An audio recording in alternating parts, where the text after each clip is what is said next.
முருங்கை நல்லா பெருசாக வளர்ந்ததுக்கப்புறமா டைரக்ட் சன்லைட்டில் கூட வச்சுக்கலாம். இப்போ இது பார்த்தீங்கன்னா கிட்டத்தட்ட ஒரு மாதம் கழித்து பாருங்கள் செடி எப்படி வளர்ந்துருக்குன்னு.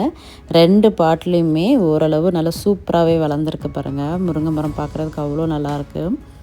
இப்போ ஒரு பாட்டில் உள்ள முருங்கை மரத்தை வந்து கிரவுண்டில் வைக்க போகிறோம். இது வந்து இந்த அளவுக்கு நல்லா வளர்ந்ததுக்கு அப்புறமா தான் நான் கிரவுண்டில் வச்சுருந்தேன். இப்போ இந்த முருங்கை வைக்கிறதுக்கு நல்ல ஒரு அகலமாக ஒரு குழி தோண்டிட்டு அதில் வந்து நாங்கள் கிரவுண்ட் சாயில் கொஞ்சம் மிக்ஸ் பண்ணியிருந்தேன். கிரவுண்ட் சாயில் மிக்ஸ் பண்ணிவிட்டு இதை அப்படியே பாட்டில் உள்ளதை அப்படியே எடுத்து கிரவுண்டில் வச்சாச்சு. வச்சு நல்லா தண்ணி ஊற்றி வளர்க்க ஆரம்பித்தாச்சு. இது வந்து கிட்டத்தட்ட ஒரு மாதம் கழித்து எப்படி இருக்குன்னு பாருங்கள். இதில் கொஞ்சம் நுனியெலாம் கொஞ்சம் இலை தழுத்து வந்திருக்கு பாருங்கள் எப்படி வளர்ந்துருக்குன்னு. இப்போ பாருங்கள் இது 2 மாதம் கழித்து எடுத்த வீடியோ. இது ஒரு பாட்டில் உள்ளது மட்டும் தான் நான் வச்சுருந்தோம். இன்னொரு பாட்டில் உள்ளது அப்படியே இருக்குது பாருங்கள். அது கொஞ்சம் வளர்ந்துருக்கு.